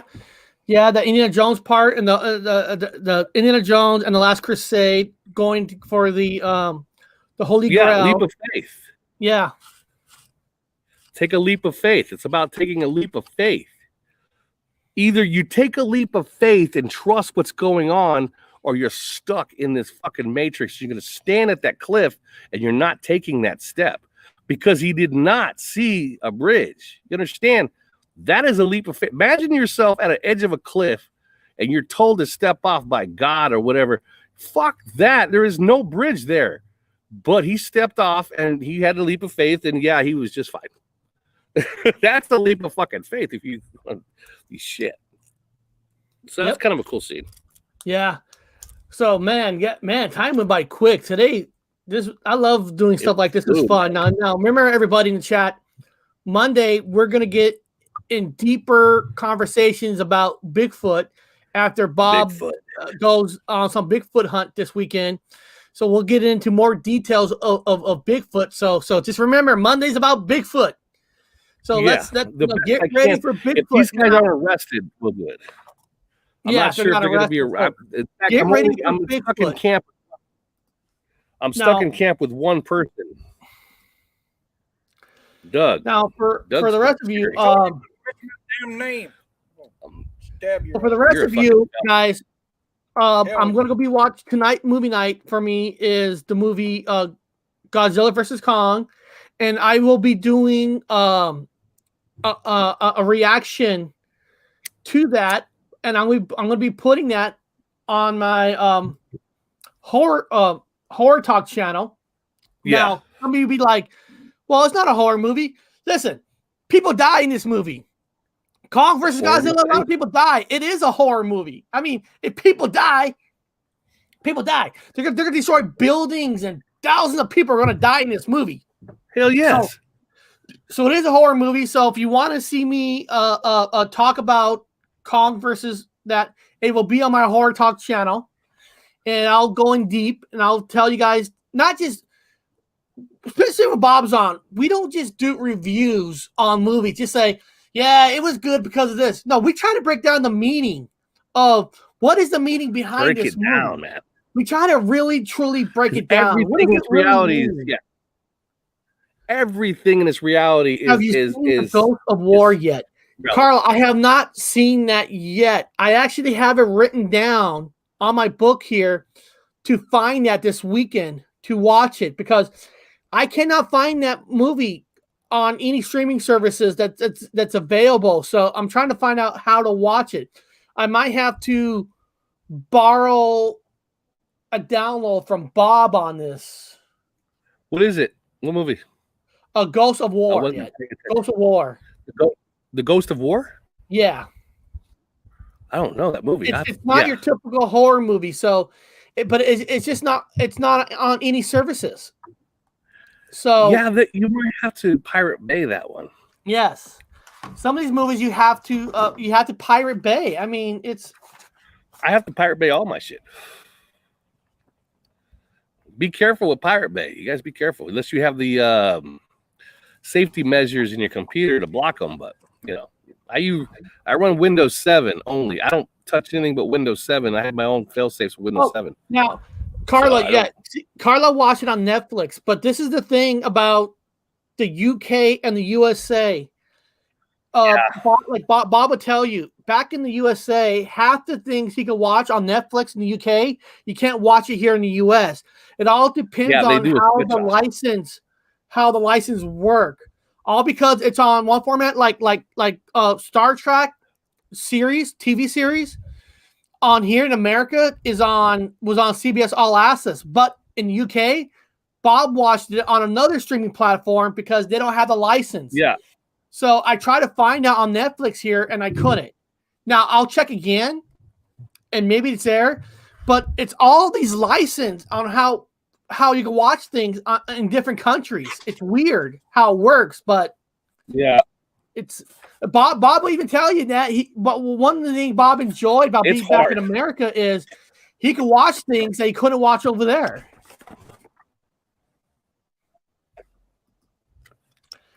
I could be wrong. It could be on Amazon. I'll check. And thing is, Amazon, even if you can't watch it as a free service, usually Amazon will give you a choice to rent it. Holy shit. Bob, is that that's going to be your weapon to hunt Bigfoot? Yeah, I'm hunting Bigfoot with this. He'll come right at you. That's what I was told. The new Kong movie was all right. Well, I'm going to find out tonight, I'm man. gonna fucking get it. I'm going to find out tonight. Bigfoot. Ghost of War. I'll watch that again, I think. Spiritual mind. So, hey, beyond that, guys, I had a great time. Over the weekend, watch out for my review on the Horror Talk channel. And on Monday, we're going to dive deep into Bigfoot. And we're going to see, maybe we'll have one of the Bigfoot people come on as a guest, if we could, if he's available. But they are going this weekend to do the hunt. We'll try. And maybe Bob could film some of it on his phone. We can't do it live because where they go for Bigfoot hunt, there's no internet. And there's no phone reception. Cell towers out there. So Bob, enjoy your Corona. Everybody in the chat. Yes. We had a great time today. And subscribe to all the stuff we put out there. Websites, Reddit.